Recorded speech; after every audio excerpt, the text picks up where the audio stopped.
today, like the topic we wanted to talk about and go through is for the real estate agents in the room. Why, kind of dissect of becoming financially free as a real estate agent, and there's a problem. Like I think the stat is 10% of agents end up buying real estate on the investment side of things, whether that's a rental or a flip or whatnot. And we're going to hopefully going to go into like, why is that happening? What's going on there? And just kind of have an open conversation on that. So let's get this started, guys. So what do you guys think? Like, why is that happening from your opinion? So hold on real quick. The problem is that less than 10% of agents own real estate. 10% of agents own investment real estate. Own investment real estate, and then out of those 10%, let's just speculate how many you think are financially free. Probably even like 1% to 2%, I would bet. Honestly, I don't know that stat for sure, but I know it. So I've heard 7% many times is the number of agents that own investment real estate. I would fathom that probably only a fourth of those, so somewhere around 2%, are actually financially free, and possibly even less. Well, what's so interesting about this, guys, too, like, why do so few agents even go after financial freedom? Like, from a logical standpoint, it really doesn't make much sense. To be a successful investor, what do you need to know how to do? You need to know how to find a house that a homeowner is willing to sell. Well, guess what? 80% of the time, homeowners call realtors first before they call anybody else to sell a property. So like realtors already kind of have that figured out. You need to be able to run what a property is going to sell for. Realtors, that's what you do every day. Like, you figure out what a property is going to sell for. You do need to know how to repair a house. You do need to know how to run repair numbers. So that can be a sticking point. You need some money for the deal. And then you need to know how to sell a property, which realtors already know. So out of the 5 things that it takes to really be an investor, agents walking in already really know how to do 3 out of the 5. It's what you do in a day in and day out basis. The other one, the contractors, they know the contractors. They are the ones referring contractors to their clients to get work done too. So they have such a close. I think it's an education issue. As far as like the brokerages don't know how to capitalize, like we're just speculating, right? I think a big issue is brokerages don't know how to capitalize on investment real estate.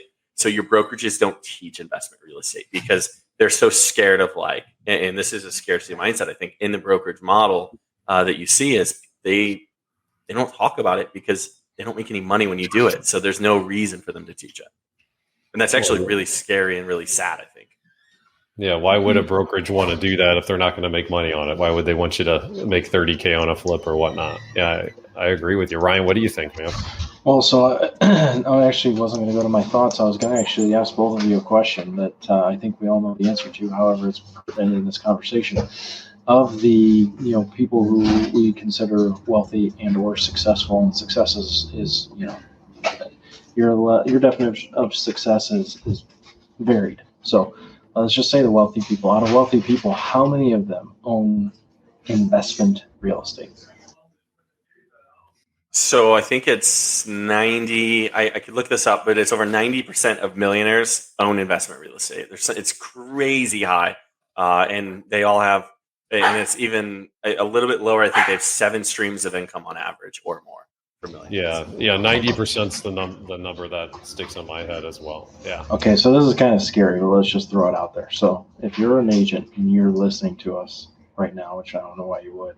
No, I'm just kidding. If you're an agent out there listening to us and you don't own investment real estate and you want to become wealthy, do you see the difference between maybe 1% to 2% of real estate agents are financially free and 90-some% of millionaires own investment real estate? You see the tips of the balance here? Like, the scales are so incredibly swayed both ways. Like, you are, by the way, who sellers call. The first phone call from a seller looking to sell a property, I believe the statistic is somewhere around 80% of the time directly to an agent. And yet, you probably have less wealth because you look at deals differently. You look at deals in that's my next commission check, not in how can I maximize this deal over the lifespan of either that deal or maybe shoot your own life. So I talk about this a lot. Agents get so caught up in looking at 3%. Every deal is, how do I make 3% on this? Or whatever your commission is that you charge. But there's so, like, you can ask any big agent, they can do the math on 3% like that. I mean, it is the quickest math in their head. And they get so blinded. And this happened to me too. When I first became an agent, my first year, I didn't buy an investment property. I bought investment properties for 6 years. And I was making so much money doing it. And then I became an agent. I got so obsessed with, how do I make my 2.5%? How do I make my 3.5%? And I realized I actually took steps back in my financial career throughout that time because I wasn't looking at deals as how can I buy these and hold on to them. So are you guys okay with me like going a little off script here? Yeah, do it. Okay. So I was reading a story to my 2-year-old last night. Well, she's almost 2. Let's say 14 days from now. And I was reading this story, and it's about a pig and an elephant, and these are kid stories, right? And then the snake comes along, and the pig and the elephant are playing catch, and then the snake comes along and says, "Hey, I want to play too." And the pig and the elephant are like, "But you don't have any hands. How can you play catch?" So they try, and they throw the ball at the snake, and it hits the snake's head several times.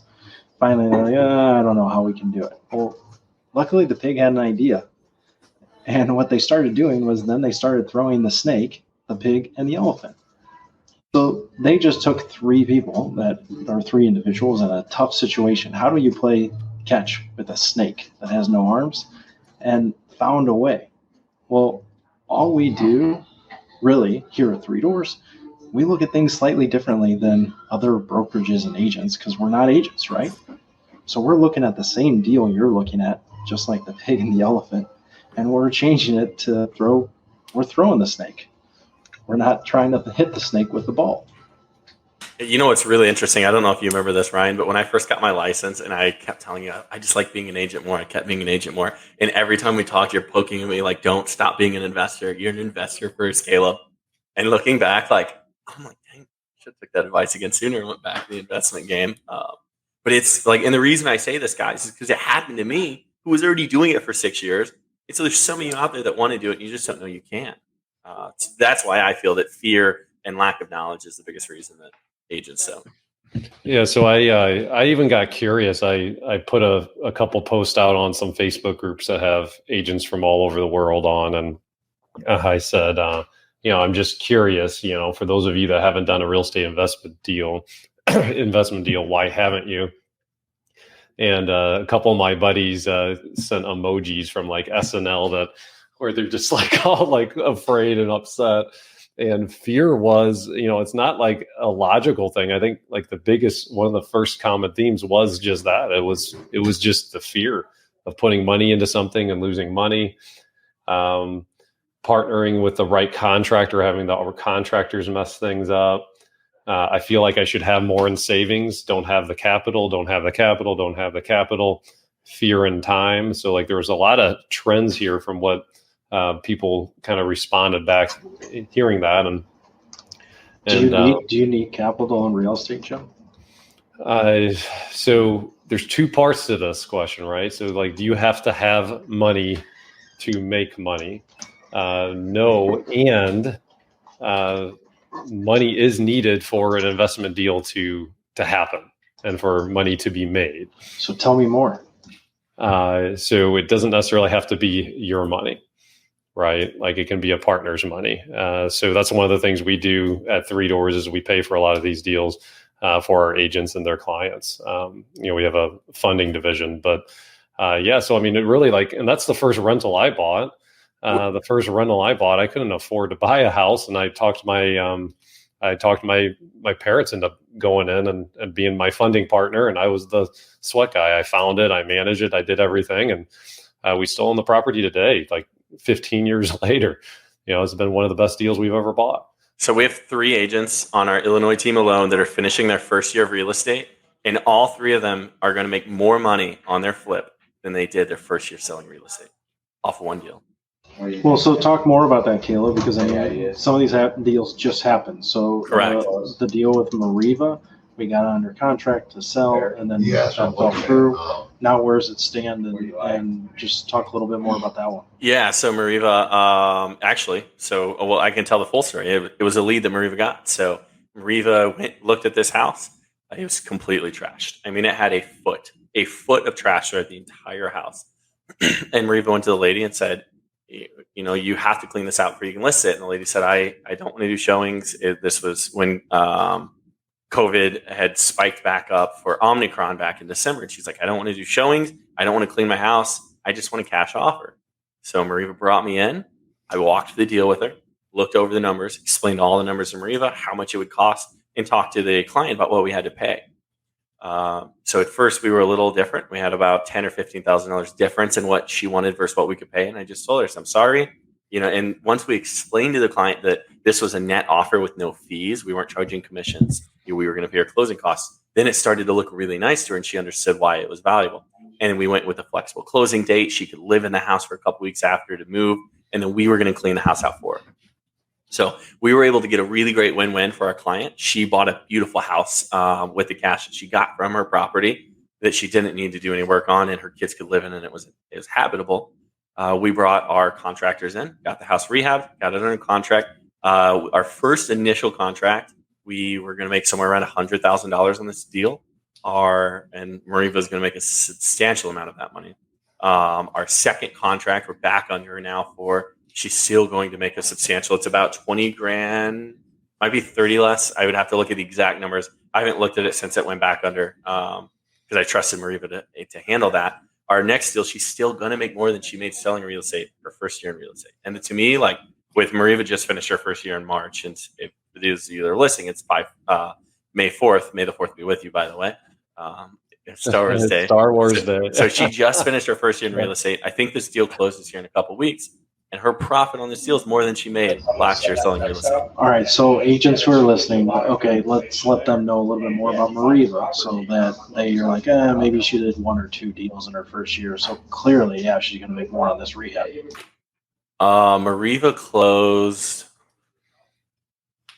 Sorry, 1 second. I can pull this up real quick. Mariva closed about $6.5 million in real estate in her first year. So $6.5 million in real estate and one investment deal was that successful. Yep. And to do $6.5 million, that was, just to give you guys a context on how many houses, that was about 32 deals, 32 transactions that she had to close to get to that point. Like, if you guys aren't flipping real estate yet, you need to be, or buying investment property. And then Chase has got another great deal that we actually brought her. Chase has only been an agent for 9 months. She's flipping a property in Edwardsville right now. We got all our bids back. Construction started. It's going to be a really nice rehab. The profit on it, I believe, is going to be somewhere around 120 to 140, depending on what we go under for. Chase hasn't even been in business for 9 months. Chase is doing this deal with $0 out of her pocket. She didn't even bring the deal. She just had the contractor to get it done. And I didn't have the time to manage it. So I decided to partner on this deal with Chase. She's going to make, she'll make even more on this than Mariva's. Matt, also on our team, has got a flip going on. So Matt started in March of last year. He just closed on his flip. They're doing it now. It's going to be a super quick in and out 6-week rehab. I believe the profit on that deal is going to be about $50,000 to $60,000 on that deal too. Mm-hmm. Okay, so this is all great. And, if someone's not here in St. Louis, maybe they want to have access to a network like Three Doors. So, the point is that Jim brought up and Caleb has emphasized with these three stories is that you don't have to have the money. What you have to be is creative enough or have a contact that is creative enough to find the money. Yeah. We like to talk about the who, not the what. Yeah, it's right? the who, not the how. Yeah, absolutely. Absolutely. Yeah. It's so many people get so caught up on they have to know how to do this, but you're never going to know. Like I've done over 150 investment deals and I still learn something. Almost every deal I learn something new. And I go to Ryan, I go to Jim, and I say, hey, have you learned this? And have you done this? Has this happened? You have to have a mentor. You have to have someone to lean on. Because even if you're not in St. Louis, there's other mentorship companies. There's coaches. There's people that can teach you how to do this. You just have to have a sounding board to ask. And that's, I mean, the most important thing I think for anyone to be successful is to have the right, and this goes back to what I was saying earlier about why agents aren't flipping houses. Hey there, if you're looking to get the ultimate edge for your real estate investing company, go to doorstodeals.com/invest for more information. Just so you know, a high percentage of the people that we interview on this podcast are actually already Three Doors Network members. And our network members have a lot of extra resources. They have access to an online training vault with over 3 years worth of content in it. They have access to vendor savings like our Home Depot discount that's literally saved thousands of dollars for members.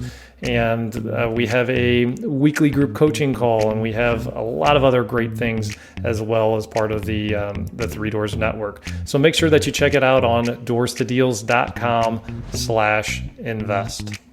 And that's, I mean, the most important thing I think for anyone to be successful is to have the right, and this goes back to what I was saying earlier about why agents aren't flipping houses, is because the brokerages don't teach it. They only talk about how do you make 3%? How do you make 3%?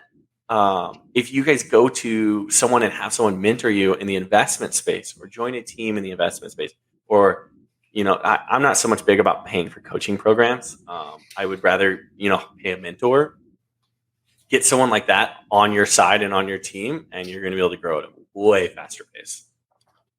So one of the things that we got from this post was struggling to find deals, even for our investor clients, much less ourselves. That was one that I saw a couple times, struggling to find deals. What do you guys think on that? Why are agents having a hard time finding investment deals? To me, it's that they're not niched right. Ryan talks about this all the time, is that riches are in the niches. And I think so often agents, they're not niche, they're so spread thin. And once you get niched down and you can really get a nice narrow path of what you're doing, you're going to be way more successful at one thing than being a jack of all trades at all. So to me, I think it's the niche. They're not looking at one path, they're looking at 100. Well, the other thing that I would say is people oftentimes, I don't know who said that. Let me ask you that, Jim. Was it? I just took notes. I had about 100 responses to these posts, so I didn't keep the names on who said what. It'd be interesting. So let me if it's an agent, to me, I think it's because, I go back to that story, whether you got anything out of it or not. I'm going to reference it again. The pig looked at playing catch with the snake a different way, right? So like agents look at deals typically just with the framework or the mindset, I'm going to get a commission. I'm going to get a commission. I'm going to get a commission. And if that's the way you look at it, well, of course you can't find deals because you're not looking for them. You're truly not looking for them if you're just thinking commission all the time. If it was an investor, this is where I would answer it a little bit different. It was an investor. Yeah, no, this was an agent's feedback. And yeah, so I agree with Ryan on this one too. I think as far as the mindset goes, if you change the way you look at things, the things you look at change, right? Love that. A homeowner looking to sell a house is an investment lead. Period. End of story. It's the same thing as like an investor going out and looking for a flip. They both have a home that they want to sell. Exact same thing. So like what we do on our end is we make sure we do an offer on every single listing appointment we go on. And we have strategies that, and actually a lot of my realtor friends that I'll reach out to saying, hey, can we get an offer on some of your listing appointments? And they'll say, oh, well, this one's too pretty. Well, yeah, that's the ones we like to buy. We like to buy pretty houses too. But so some of it's strategy too. If you're doing some of the models and strategies we have, we can buy up to 95% fair market value when it fits within the right. If it can already pass occupancy and it's in good condition, we can actually, we can buy up to 100% fair market value the right circumstance, Jim. So there's a misnomer of like, hey, you can't buy properties. Deals are out there. It's just, what are you doing? Every property, buy them. Every property can be bought for the right price and with the right exit. If you have those down and you have the right price and Gary talks about this all the time. Get the right price, the right exit. You're going to make money on the deal. And it can be a win-win for your clients too. Get real back, circling back to what you said, Jim, and this made me think about it. Nita's deal last year, that huge profit deal, like one of the most profitable deals we did all last year, came from an agent. She just closed on a house yesterday, came from another agent, and it's another bang up deal. Leads from other agents. So they're like, we don't know how to work this. And she was able to buy it, help clients out. She's going to make a bunch of money she made a bunch of money on one, going to make a bunch of money on this other one too, from an agent lead. Well, so the crazy thing, like you just said, we get so many deals from agents. And by the way, we love to get leads from agents, and we also love telling them what they can do. So this isn't like, hey, we're hiding what we do. What we do, love investment real estate. Investment real estate's out there for the world, right? If you want any information, it's out there on the internet. There's no secrets to this game. It's just, do you have the right mindset? Are you going in every single deal and, like Jim said, writing an offer, or are you going in there with a listing contract? And by the way, if you go in there with a listing contract, make sure to go in there with a buyer's agency agreement too. You get them both signed at the same time. That's a free tip. So, but seriously, are you going in there with a listing and buyer's agent agreement only, just thinking, I want to get this commission? Or are you going in there and saying, I want to buy this property. How can I do it? Here's an offer. Let me see how it works. I don't know. Maybe something will stick. I don't know what he's going to do. It'll probably single dial. Yeah, and I think so. Let's maybe talk more about like what are those offers that we show? Like what are we presenting to the client when we give those offers, and why is it more value? Because some people don't realize that if we can buy a house at 95% and it say the average commission 6%, you have 2% closing fees, 1% in repairs, things like that. It quickly becomes a cost of 9 or 10% to sell a home. So if you're able to go offer your client 95% with no fees, who wins? You win. You bought a property 5% below value. Your client wins because they got 5% more for the house. It's a win-win across the board. But Caleb, you're not doing what's best in the fiduciary interest for your client. Why would I not be doing the best fiduciary duty for my client if they're ultimately netting more money? Well, because you're not testing the market. It's fine. We can go test the market. If my offer is going to be a higher net, then why couldn't we go with that one? We can always test the market. So you're going one step further. What does the client want? Absolutely. Right? Here's the other thing that I hear from agents all the time. Well, you're not doing your fiduciary interest. Well, if the client wants this, who cares? And by the way, I'm not suggesting that what we're doing is wrong or anything like that. I'm saying there's a service that when people are buying properties with ease and term that makes sense, some sellers are more interested in that. I just bought a car. Okay, I don't buy cars very often. Actually, never. I hate them. It's a tool, right? I'm not a car guy. So I bought one because my sister-in-law was selling her car. I didn't even know how many miles it was. I was an uneducated buyer, right? And I bought it because of ease. That was it. Now I went to sell it. I'm selling it to a family member because, again, ease, and to help them out, but also mostly because of ease. So I didn't buy. I bought okay. I'm not selling at the top of the market, even though this is a great market to sell a car. I'm not selling at the top of the market because of certain terms. So am I wrong when a seller tells me that they're okay with taking our offer after we presented them the options?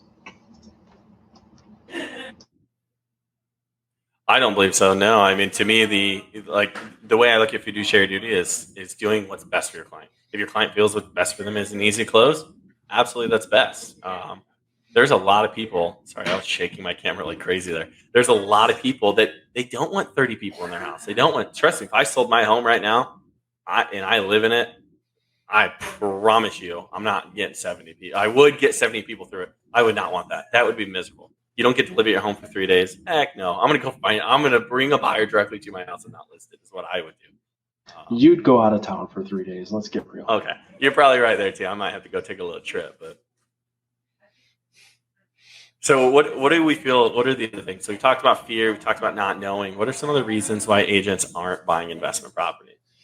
I have to pay off debt first. And the contractor thing, just fear of the rehab process are the kind of two of the other biggest trends that I've seen. The contractor one's really interesting to me because if you're an agent and you're a successful agent, you should have great contractors that you're referring to your clients.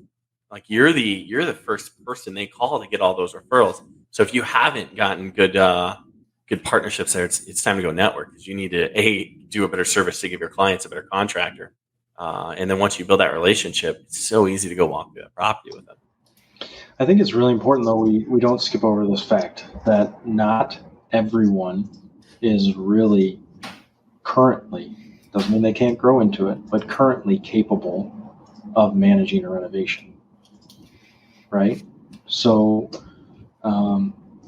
maybe they are in the wrong headspace because of personal issues going on.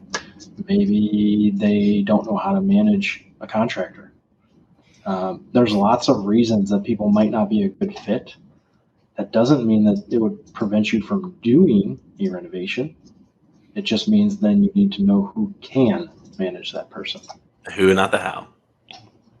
Right. So I I think the right business partner. I think part of fear of this construction is, well, I can't personally manage them, whether it's time, variety of factors. Yeah, I think it does always come down to you have to know the right people. That's why the mentors are important. That's why business partners can be important.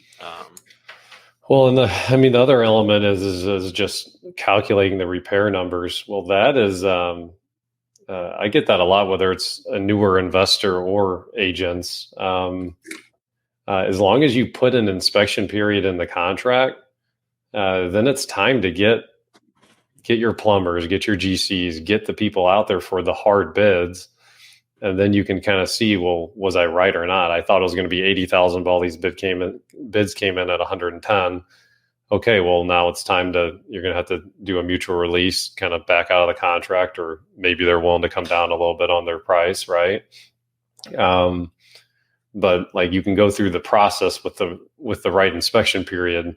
The numbers, there's really not as much risk there, because you can get the hard bids, like if you have 10 days to do that, right? Yeah, I think the big failure rate that you see is people not getting the hard bids. They don't get the signed bid in that time frame, and that's when you see people fail and lose money. But getting the right bids and knowing that right person is going to be key to that being successful. And that's just getting out and networking, making phone calls, meeting, getting lunch. Realtors love to do that. That's your job. So that shouldn't be hard. It's called hustle, right?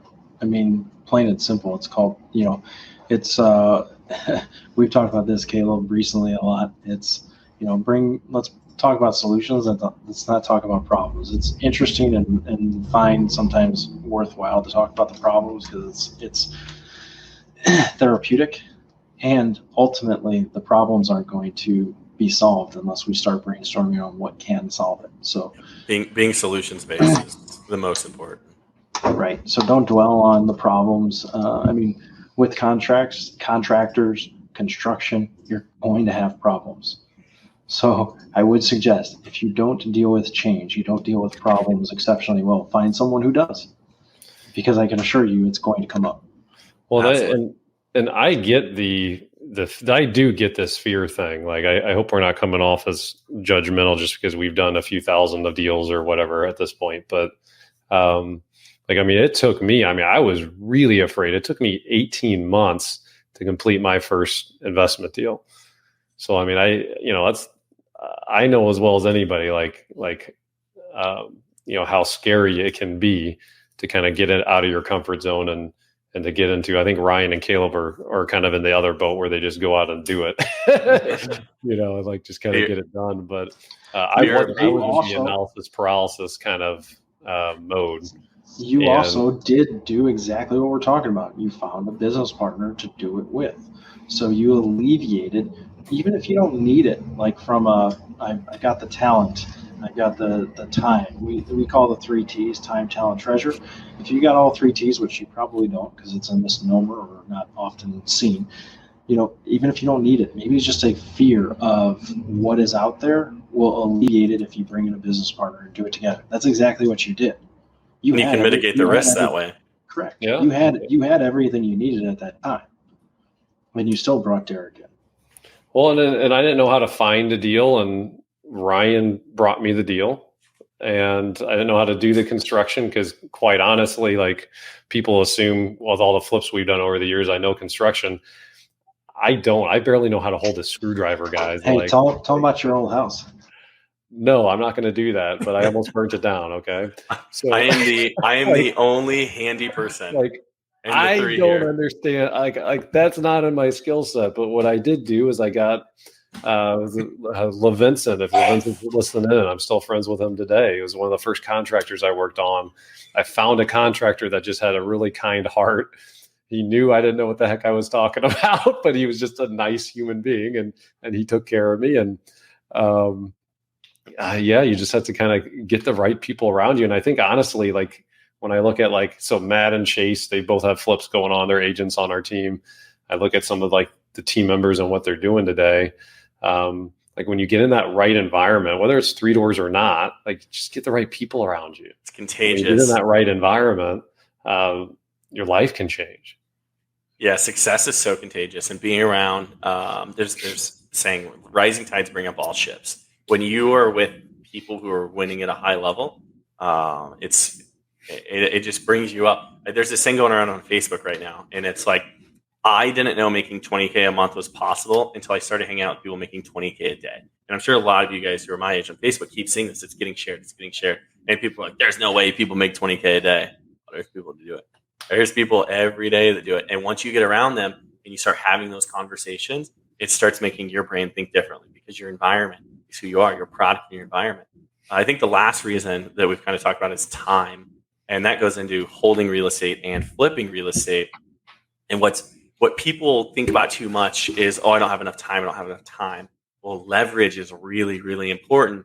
And one thing that that Jim taught me, honestly, early on, is about the Pareto principle, the 80-20 rule, is measuring what 20% of what you're doing gives you 80% of your efforts. And one thing I've done at a really high level since Jim has taught me this 5-6 years ago is once a quarter, I'm looking down. What are my 20% that's giving me 80% of my results, and evaluate. And then the other 80%, have someone else do it. Pay somebody else to do it. Keep focusing on my 20%. And my role in the last year and a half has changed dramatically from what I used to do. And with the rental properties, you got to have a property manager. Everyone who's an agent that's thinking about don't do property management. There's no money in it. They're not making any money. It's 6 or 7 or 8% to get it done.